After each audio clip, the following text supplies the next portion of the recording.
තෙරුවන් සරණයි සදහබර වාසනාවන්ත කාරුණික පින්වතුනි අද අපේ 49 වෙනි අභ්‍යාස දිනයයි ස්ථිර අධිෂ්ඨානකින් යුතුව ආරම්භ කරන ලද ඒ ගමන අද දවසේදීත් ඔබ නොකඩවාම සම්බන්ධ වෙනවා සම්බන්ධ කරගත්තා ඒ නිසා ආනාපාන සති භාවනාවත් මෛත්‍රී භාවනාවත් අපි දින 49ක් කට ඇවිල්ලා ඉන්නවා. ඉතින් අද දවසේදීත් අපි හුස්ම ඉහළ පහළ ගැනීම පිළිබඳවම කරන අභ්‍යාසයයි සිදු කරන්නේ.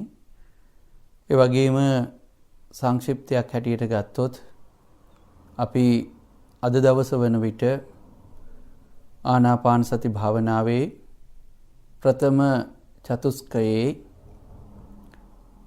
4 වෙනි පියවර දක්වා අභ්‍යාසය විස්තර කරගෙන ආවා, දියුණු කරගෙන ආවා. එහෙමනම් දැන් හෙට අපේ අවසාන දවස් දින 50 වෙනකොට මේ කමඨහන හැදෑරීමේ, අධ්‍යයනය කිරීමේ, එය පුහුණු කිරීමේ ක්‍රමානුකූල ක්‍රමවේදය තමයි අපි මේ දවස් 50 තුලදී අවසන් කරන්න බලාපොරොත්තු වෙන්නේ. එතෙන් සිට ඒ ඉගෙනගත්ත දේවල්, ඒ පුහුණු කරපු දේවල් මත ඔබට ඉදිරියට ඒ ගමන යන්න අවශ්‍ය කරන ඊටාම ශක්තිමත් අත්විවරමක් අපි දාගෙන තියෙනවා. ඉතින් ඒ නිසාද ඒ ශක්තිමත් අත්විවරම මත ඉඳගෙන ඔබට ඔබේ මේ ආධ්‍යාත්මික ජීවිතය ගොඩනගන්න පුළුවන්. ඉතින් ඒ නිසා මම ලබන ලොකුම සතුටක් එය. ඒ වගේ ආධ්‍යාත්මික ශක්තියකින් පරිපූර්ණ නැත්නම් ඒ වගේ ශක්තිමත් අත්විවරමක් දාගන්න ඔබට හැකියාව ලැබුණා මේ දින 49 තුල. එහෙමනම් අද අපි කරන්නේ මේ පිළිබඳව නැවතත් ප්‍රත්‍යවේක්ෂා කරනවා, නැවත නැවත හිතනවා. මම මෙන්න මේ කමඨහන් 4 ඉගෙන ගත්තා. මෛත්‍රී භාවනාවේ මේ කොටස මම පුහුණු කරා.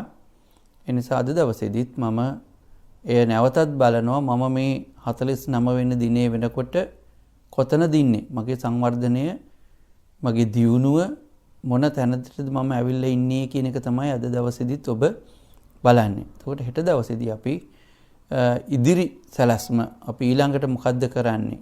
කොහොමද මේ தত্ত্বය ඉදිරියට පවත්වාගෙන යන්නේ කියලා සියලු දෙනාටම ආශිර්වාද කරලා, දෙවියන්ට පින් අනුමෝදන් කරලා, මේ පරිලෝකීය ඥාතීන්ට පින් අනුමෝදන් කරලා අපේ දින 50 මේ ආරම්භ කරන ලද වීර්ය පාරමිතාවේ කොටසක් හැටියට වඩන ලද මේ වීර්ය අපි තවදුරටත් ශක්තිමත් කරගෙන ඉදිරියට ගෙනියන්න වෙනම සැලැස්මක් හදනවා.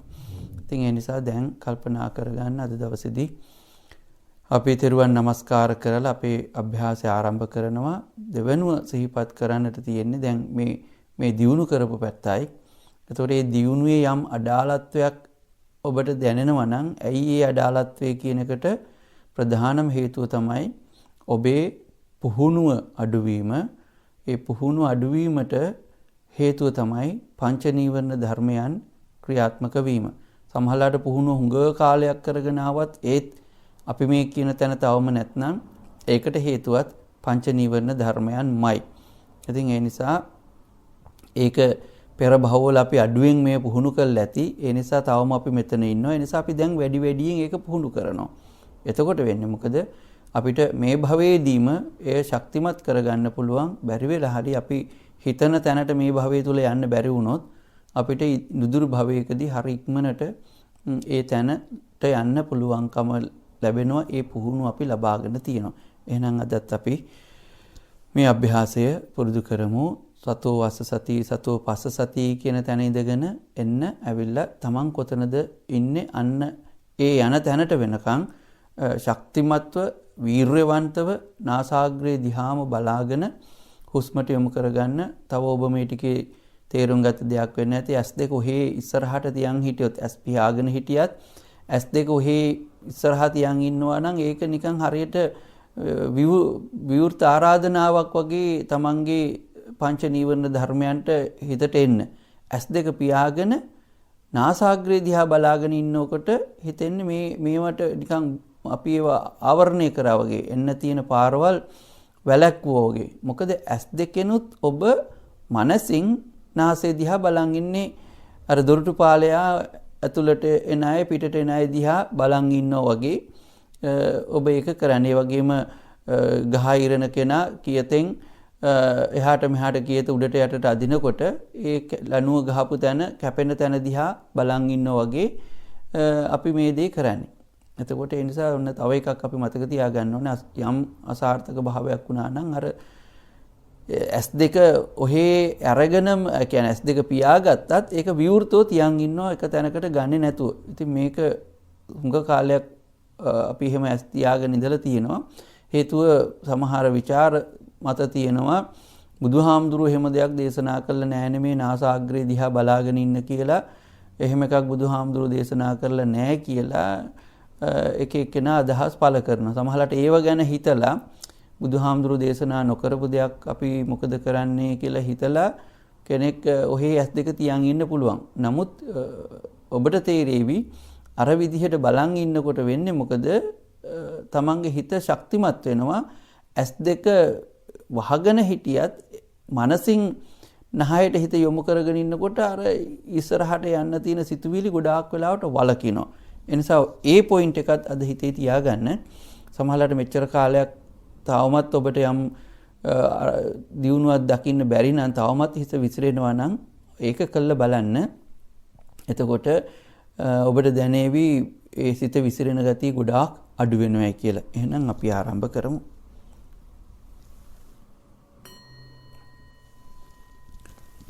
සම්මා සම්බුදුරජාණන් වහන්සේට මම නමස්කාර කරමි. මාගේ නමස්කාරය වේවා. නවලෝකෝත්‍ර ශ්‍රී සද්ධර්ම රත්නයට මම නමස්කාර කරමි. මාගේ නමස්කාරය වේවා. අෂ්ටාර්ය පුද්ගල මහා සංඝ රත්නයට මම නමස්කාර කරමි. මාගේ නමස්කාරය වේවා. මාගේ මේ භාවනාව නිවන් පිණිසම වේවා. නිවන් පිණිසම වේවා. නිවන් පිණිසම වේවා. සිත සමාධිගත වේවා. සමාධිගත වේවා. සමාධිගත වේවා.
පින්වතුනි අපි මෛත්‍රී භාවනාව වඩමු.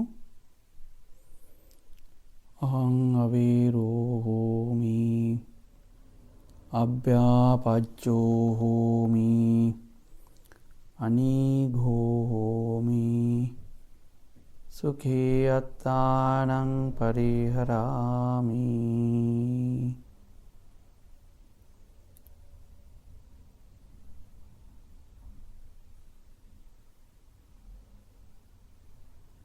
මම වෛරී සිතුවිලි නැති කෙනෙක් වෙමි. මම තරහ සිතුවිලි නැති කෙනෙක් වෙමි.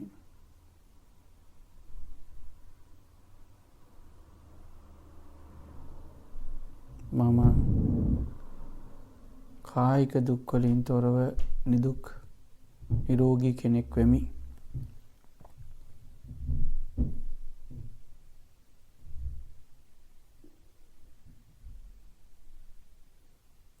මම සුවපත් වූ කෙනෙක් වෙමි.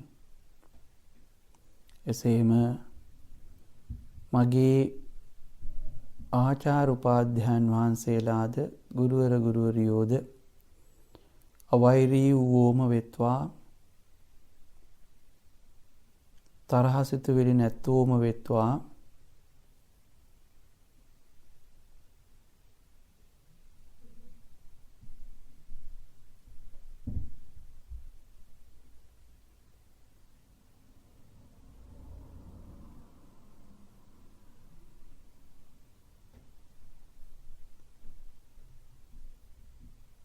නිදුක් නිරෝගී වූවෝම වෙත්වා.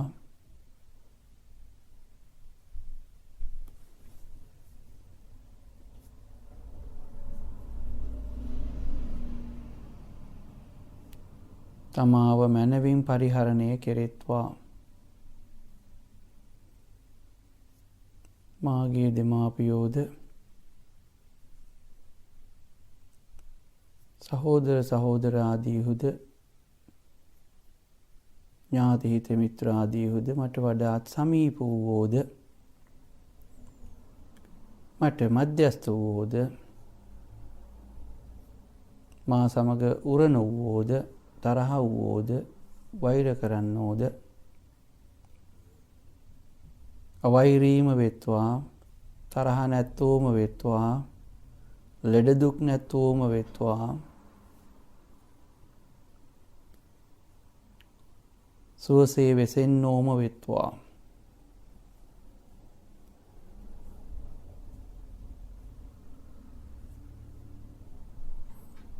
දැන් අද අපේ ජීවිතයේ 49 වෙනි අවුරුද්ද පුරාම අපිට උදව්පකාර කරපු හැම කෙනෙකුටම මෙත් වැඩමු. ඒ ඇත්තෝ නිදුක් වෙත්වා, නිරෝගී වෙත්වා, සුවපත් වෙත්වා. මා කංචි පාප මාගමා ඒගොල්ලන්ට කිසිම කරදරයක් උපද්දරවයක් සිදු නොවේවා. ඒ අය සතුටින්ම ජීවත් වෙත්වා.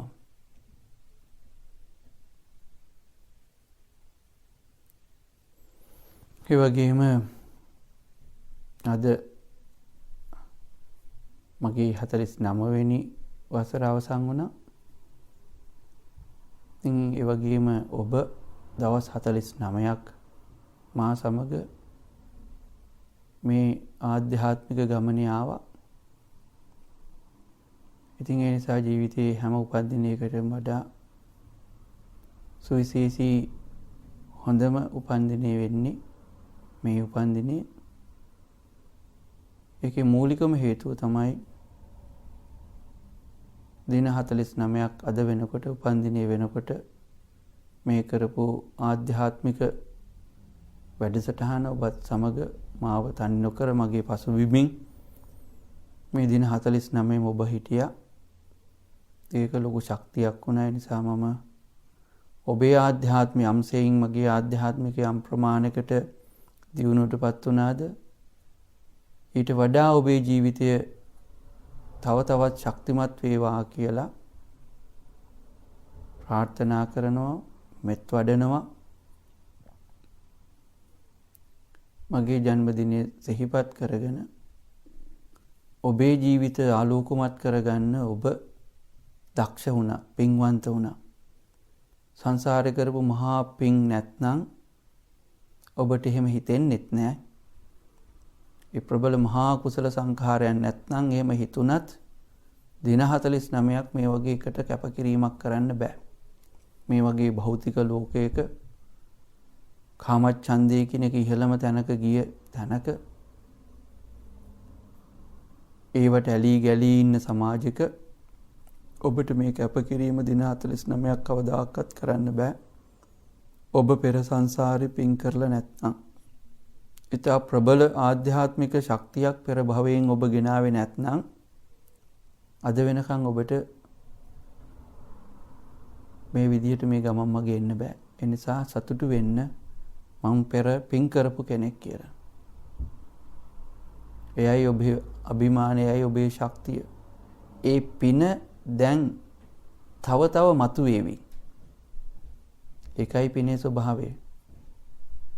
පින් කරන්න පෙර කරපු අකුසල සංඛාරයන් යටපත් වෙලා මෙතෙක් විපාක නොදිච්ච කුසල සංඛාරයන් ඉදිරියට එනවා.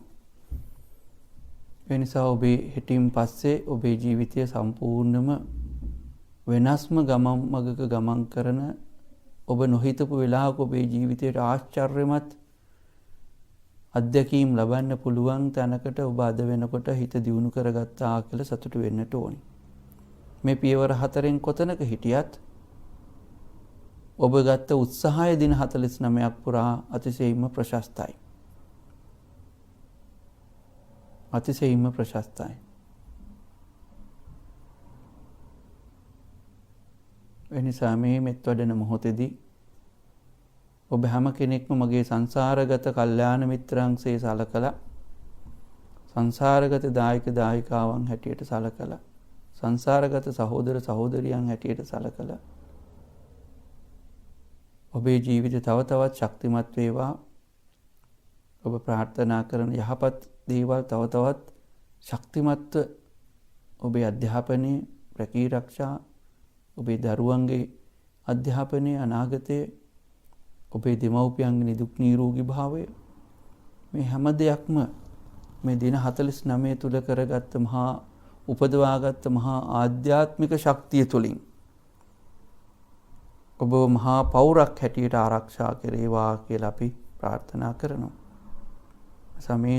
මේ තුලින් ඔබේ සසර ගමන හුඟක් කෙටි කරගත්තා වගේම ඒ කෙටි ගමන තුල බොහොම සැප විපාක ඇතිව බෝසත්යන් වහන්සේ සඳහන් කරන්නේ අවුරුදු 7ක් මෛත්‍රී භාවනාව කරලා ඔබට මතක ඇති කොච්චර භව සංඛ්‍යාවක් දිව්‍ය සම්පත් වින්දාද සක්‍ර දේවේන්ද්‍රයා උපන්නද මහා බ්‍රහ්මයා වෙලා උපන්නද චක්‍රවර්ති රාජ්‍ය සම්පත් වින්දාද මේ හැම දෙයක්ම මෙත් වැඩීම තුලින්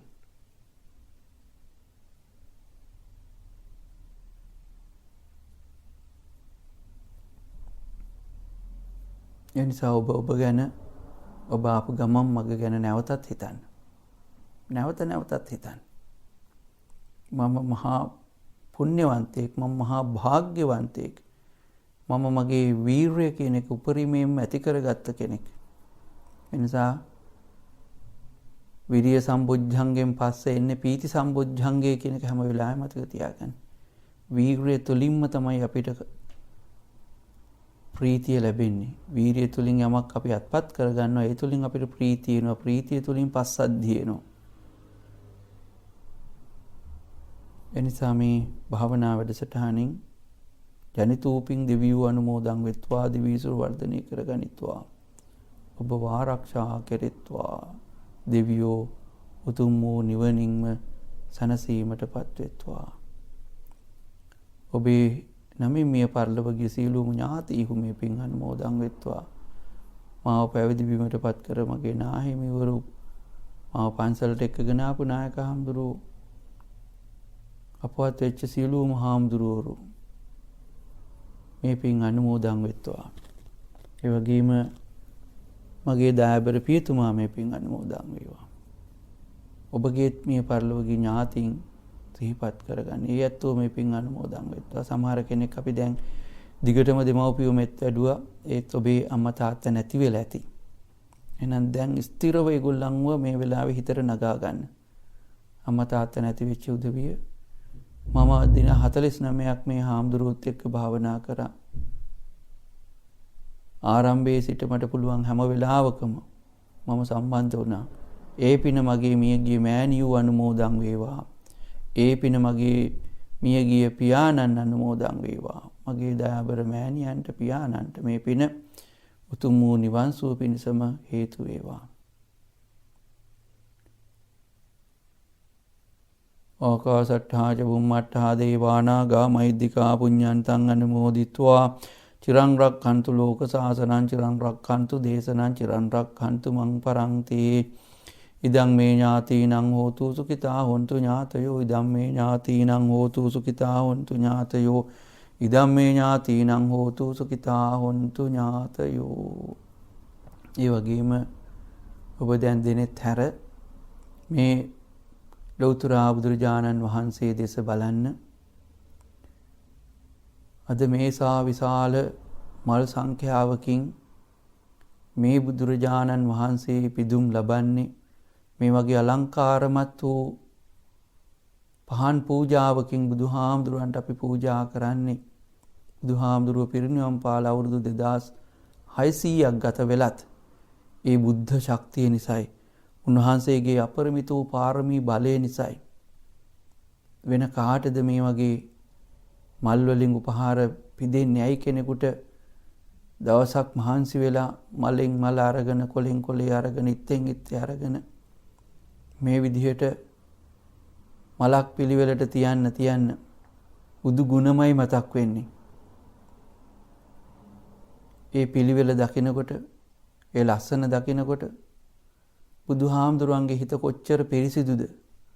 ඒ පිරිසිදු හිතටයි අපේ මේ පුෂ්පෝපහාරය කියන එකයි හැම වෙලාවෙම දැනෙන්නේ. මේ දවස් 49ම පන්සලේ හැම තැනම මල් පිරලා තිබුණේ. හැම මල් ආසනයකම මල් පිරලා තිබුණා. ඒ අපේ ප්‍රතිපත්තිවල ශක්තියත් සම්‍යක් දෘෂ්ටික දෙවියන්ගේ ආකර්ෂණයත් ඔබේ සිත්වල පිරිසිදුකමත් නිසායි. ඒ සියල්ලම අභිබවා යන බුදුරජාණන් වහන්සේගේ පාරමී බල ශක්තියයි. එබඳු මේ අපේ ගෞතම බුදුරජාණන් වහන්සේ පමණක් නෙමෙයි, සියලුම මේ විශ්වයේ පහළ වෙච්ච බුදුරජාණන් වහන්සේලාගේ බලය අනන්තයි, අප්‍රමාණයි. ඒ බුදුරජාණන් වහන්සේලාගේ ජීවිතවලට කිසිම කෙනෙකුට හානියක් කරන්න බෑ. බුද්ධානං ජීවිතස්සන සක්කා කේනච අන්තරායෝ කාතු. ඒ බෝධිසත්වයන් වහන්සේලා ශ්‍රී සම්බුද්ධත්වයට පත්වෙන දවසේදී උතුම් වූ චතුරාර්ය සත්‍ය අවබෝධය ලබා ගන්නා මොහොතේදී උන්වහන්සේලාගේ ශාරීරිය තුලින් ෂඩ්වර්ණ රශ්මි ධාරාවක් විහිදෙනවා. ඒ ෂඩ්වර්ණ රශ්මි ධාරාවට කිසිම කෙනෙකුට හානියක් කරන්න බෑ. බුද්ධානං චබ්බන්න රංසීනං නසක්ඛා කේනච අන්තරායෝ කාතු. ඒ වගේම බෝසත්යන් වහන්සේ නමක් මේ ලෝකෙට උප්පත්තිය ලබන්නේ මහා පුරුෂයෙක් හැටියට. දෙතිස් මහා පුරුෂ ලක්ෂණයන්ගෙන් යුක්තයි. ඒ බෝසත්යන් වහන්සේ ශ්‍රී සම්බුද්ධත්වයට පත් වුණාමත් ඒ මහා පුරුෂයාණන් වහන්සේ තුල ඒ දෙතිස් මහා පුරුෂ ලක්ෂණයන් සමන්විතයි. ඒ දෙතිස් මහා පුරුෂ බුදුරජාණන් වහන්සේලාගේ දෙතිස් මහා පුරුෂ ලක්ෂණයන්ට කිසිම කෙනෙකුට හානියක් සිදු කරන්න බෑ. ඒ සත්‍යයි. බුදුරජාණන් වහන්සේලාට මේ පුෂ්පෝපහාර ලැබෙනවා වගේම සිව්පසේම උපහාර ලැබෙනවා. බුද්ධානං අභිහට චතුන්නම් පච්චයානං නසක්ඛා කේනච අන්තරායෝ කාතු. බුදුරජාණන් වහන්සේට අපිරිනමන ලද ඒ ප්‍රත්‍යයට, සිව්පසයට කිසි කෙනෙකුට හානියක් කරන්න බෑ. මේ කරුණු හතර, මේ ආශ්චර්යජනක කරුණු හතර සත්‍යයි. ඒ සත්‍යානුභාවයෙන් මාරාදීන්ගෙන් සිදුවන්නා වූ අනතුරු උපද්‍රව වලින් මට ආරක්ෂාව ලැබේවා. ඉමේ සංචතුන්නං අච්චරියානං නසක්ඛා කේනච අන්තරායෝ කාතුම් ඒතේන සච්ච වජ්ජේන අන්තරායෝ අසේසතෝ මාරාදයෝ විනස්සන්තු ජය සිද්ධී භවන්තු මේ භවන්තු තේ. ඒ තුලින් මටත් ඔබටත් ජයක් හා සිද්ධියක්ම වේවා.